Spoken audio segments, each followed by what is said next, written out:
I came home at 2 in the morning with bleach burns on my knuckles and the smell of hospital disinfectant so deep in my skin I could taste it.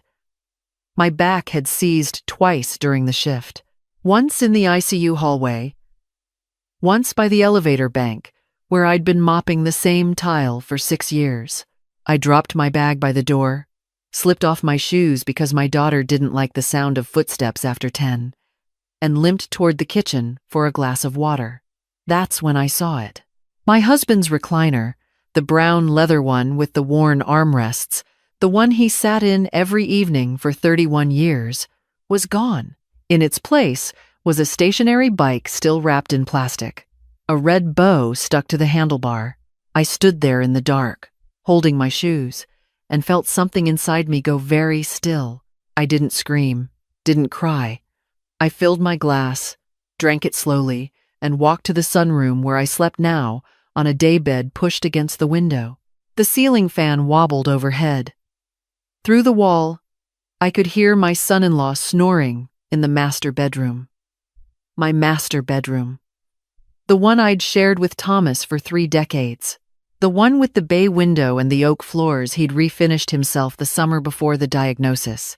I set my shoes down, pulled the thin blanket to my chin, and stared at the ceiling until the sun came up. They moved in 7 years ago. My daughter Karen and her husband Derek and their 2 kids, Sophie and Jaden. Karen called me on a Tuesday, voice shaking. Derek lost his position at the distribution center. They couldn't make rent. The landlord had already started the paperwork. I said, "Come home, baby." I didn't think twice. Thomas had been gone 4 years by then, and the house felt too big for just me. I thought it would be nice. Company. Life in the rooms again. Laughter. For the first month. It almost was. Derek mowed the lawn without being asked. Karen cooked dinner twice a week. Sophie, who was 6, followed me around the house asking questions about everything. Why is the sky that color? Why do clocks go that way? Why does Grandpa's chair smell like old books? I loved it. But something shifted around month 3. Derek stopped mowing. Karen stopped cooking. The groceries I bought started disappearing faster. Name brands appeared on the list. Things I'd never purchased in my life. Organic almond butter, sparkling water in glass bottles, protein bars that cost more than my lunch. Nobody asked if I could afford it. I didn't say I couldn't. By year 2, I'd given up my bedroom. Karen said the kids needed more space, and the master had an attached bathroom, which made bedtime easier. I moved into the sunroom off the kitchen, the one Thomas and I used to drink coffee in on Sunday mornings. I told myself it was temporary. I told myself a lot of things. I was 60 when they arrived. I'm 67 now. Somewhere in between, I picked up the night cleaning job at St. Francis Hospital because my teacher's pension wasn't covering everything anymore. The electric bill tripled. The water bill. The cable package Derek insisted on. Karen enrolled Sophie in dance and Jaden in travel baseball and looked at me like I was supposed to understand that these things cost money without her having to say it. So I mopped floors from 10 at night until 2 in the morning, 4 days a week. I scrubbed operating rooms, sanitized bathrooms, emptied trash bins filled with things I tried not to look at. My knees cracked on every staircase. My hands split open from the chemicals no matter how many gloves I wore. I smelled like a supply closet. And every morning I came home to a kitchen full of dishes nobody had touched and a family that didn't ask where I'd been. The recliner was the thing I couldn't get past. I'd told Karen once, years ago, that the chair was sacred to me. Thomas bought it the week we got married, secondhand from a furniture shop on Oak Street. He'd sit in it every night reading the paper, and when he got sick, it's where he spent his last good months.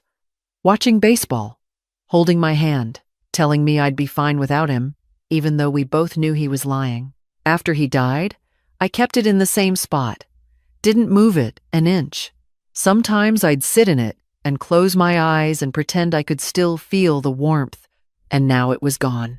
I asked Karen the next morning over coffee. She was scrolling her phone, half-dressed, hair in a clip, The kids were eating cereal on the couch. "Where's your father's chair?" She didn't look up. "We donated it. Derek needs space for the bike." His trainer said cardio first thing in the morning. I set my mug down carefully. "You donated Thomas's chair." She glanced at me. "Mom, it was falling apart. It smelled old. We needed the room. You didn't ask me." She sighed like I was being difficult. "It's just a chair." I didn't answer. I picked up my mug, walked to the sunroom, and closed the door.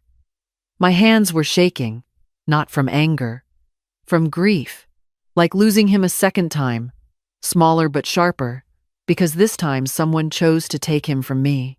That afternoon, I drove to the thrift store on Elm. I walked every aisle, checked every tag. It wasn't there. Some stranger had already taken it home. Or it had been thrown in the back with the damaged goods. I stood in the parking lot and put my hands on the steering wheel and breathed until the tightness in my chest loosened enough to drive. I didn't bring it up again. That's what I did. I absorbed. I adjusted. I told myself, this is what mothers do, what grandmothers do. You hold the family together. You don't complain. You don't make it about you. My own mother had done it. Her mother, before her. We were built to carry weight and keep walking. But I was starting to wonder if anyone had ever asked us whether we wanted to. Pearl noticed before I did. She lived next door, had since before Thomas died.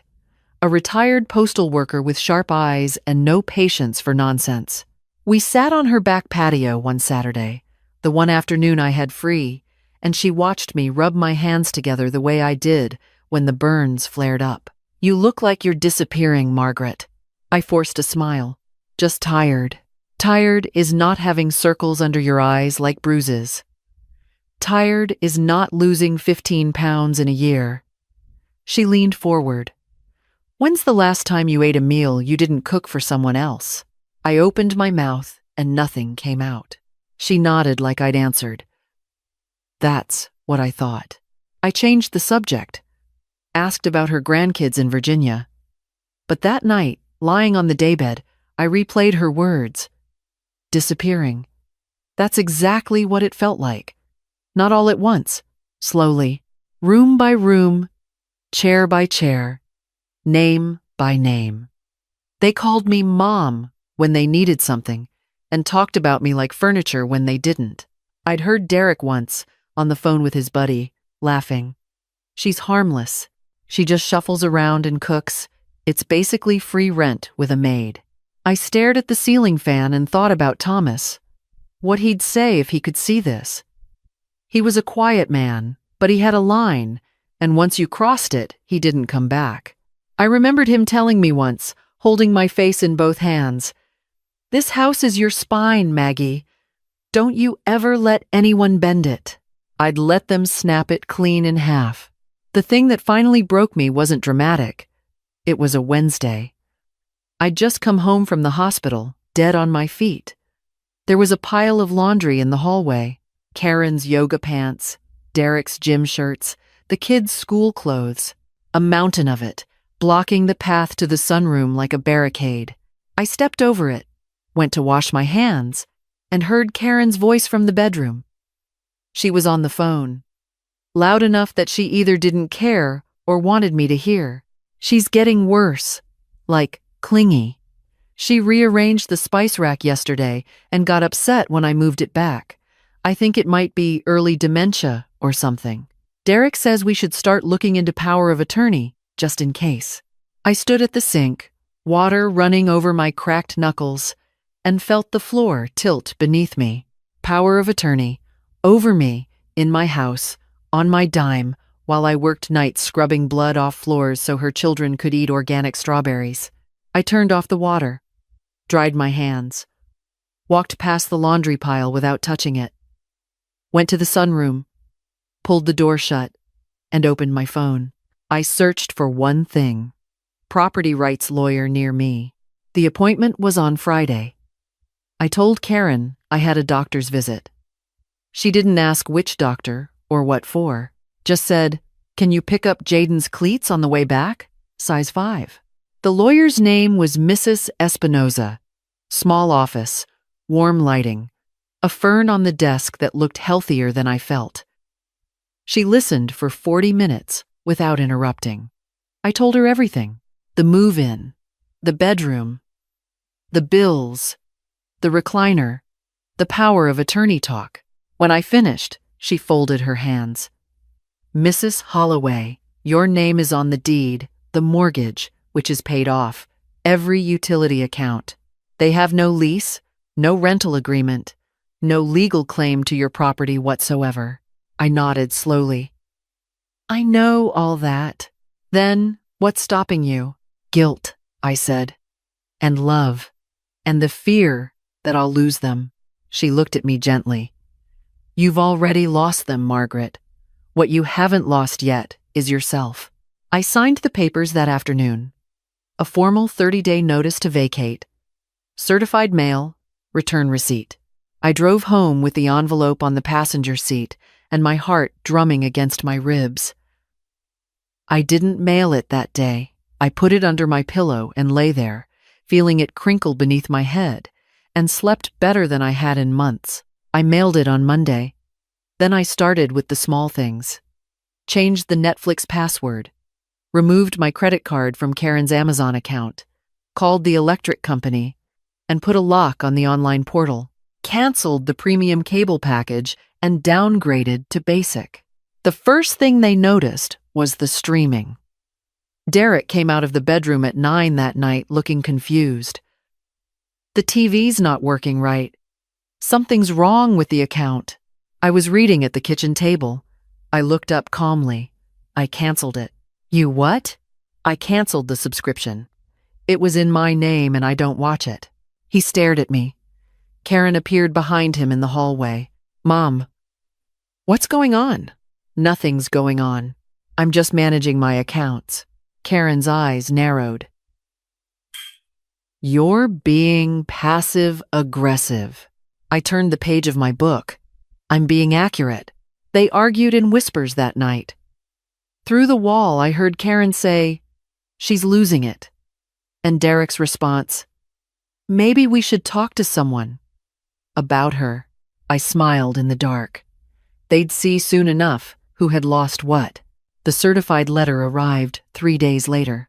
I was at the hospital when it happened, on my hands and knees, scrubbing the floor in the break room.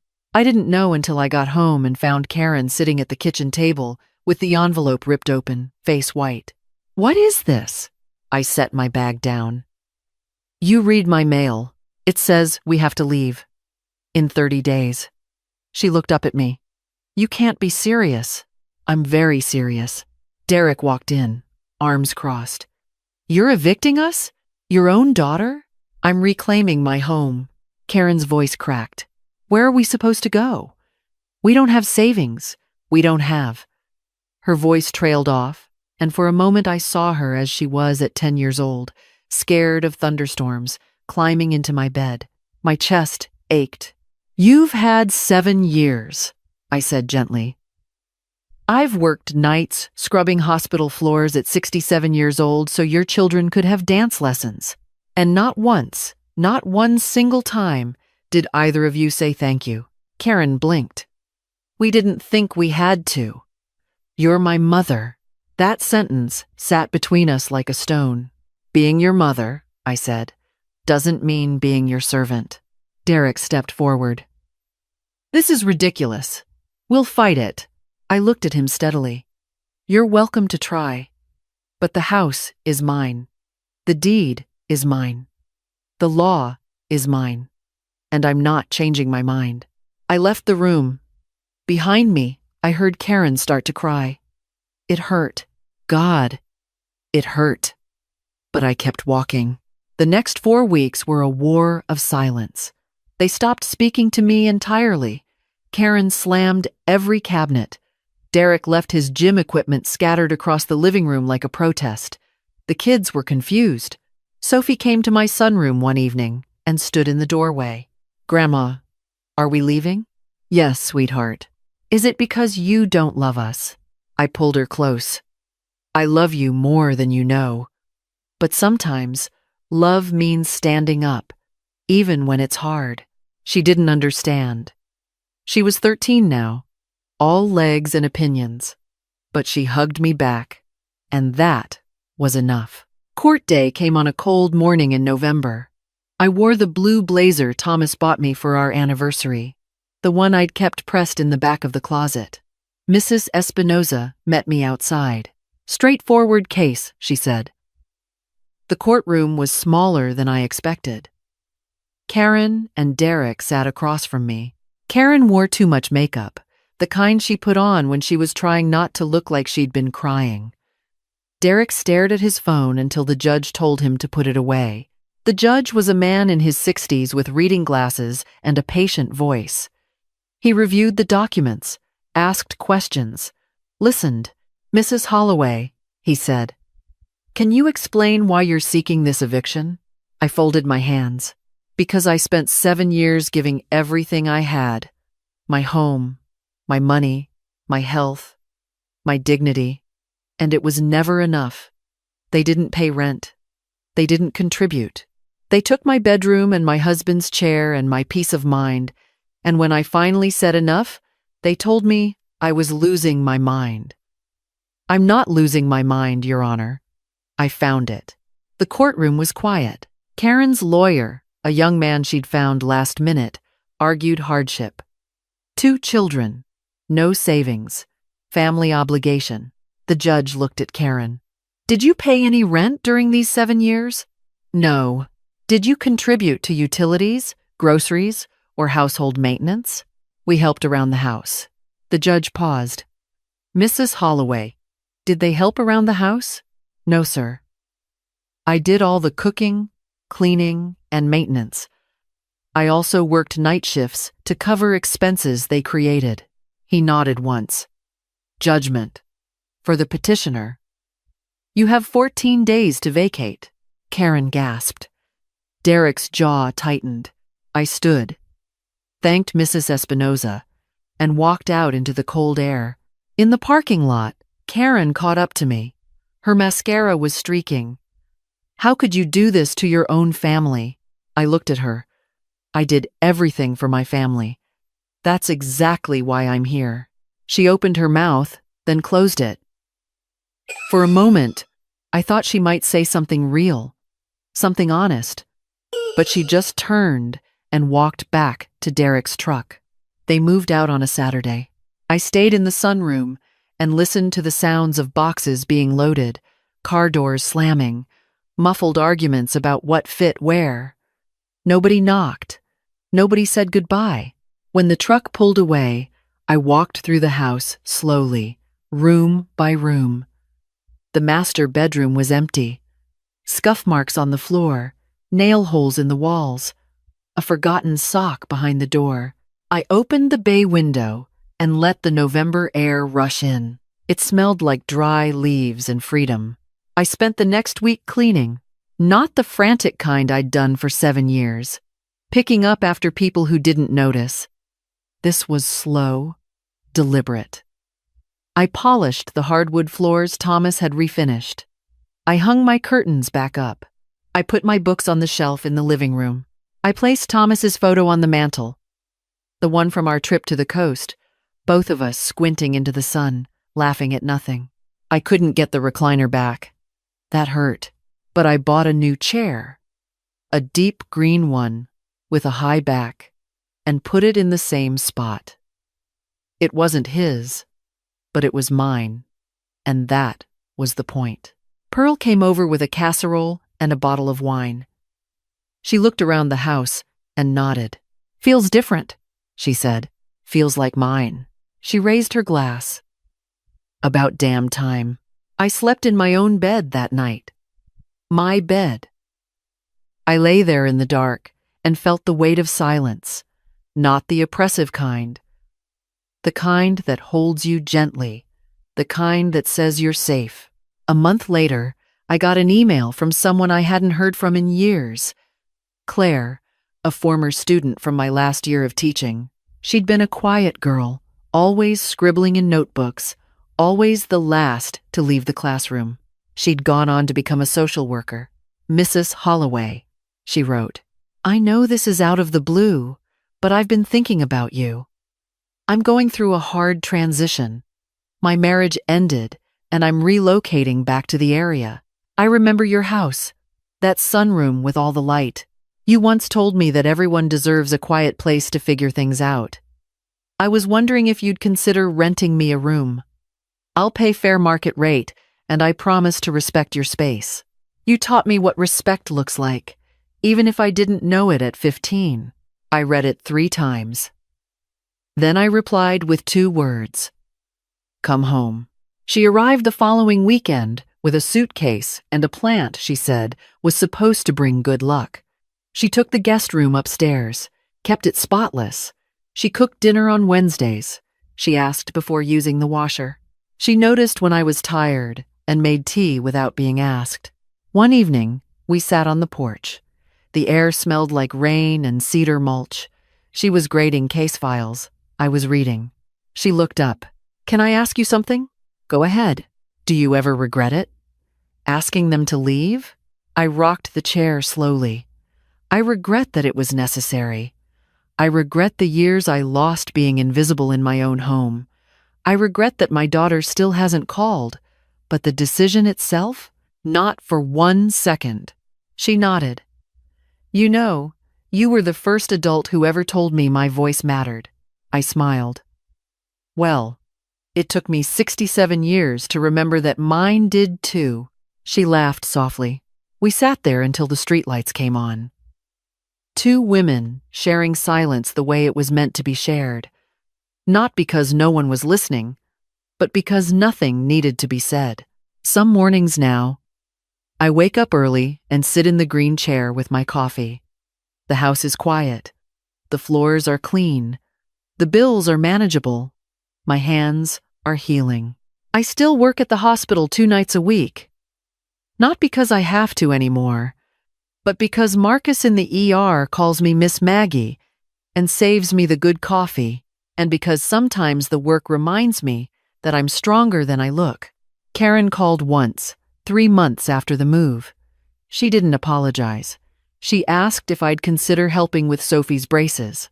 I said no. She hung up. I expected it to hurt. And it did. But not the way it used to. Not the way that makes you fold. If you're hearing this, maybe you know what it's like to give until there's nothing left. Maybe someone's sleeping in your bed while you curl up in a corner of your own life. Maybe you've been told you're too sensitive, too old, too difficult, when the truth is you've just been too generous for too long. I want you to know something. You don't have to burn the house down to save yourself. You just have to stop setting yourself on fire to keep them warm. Start with 1 word. No, or 1 phone call, or 1 morning where you don't fold their laundry. The rest will follow. My name is Margaret Holloway.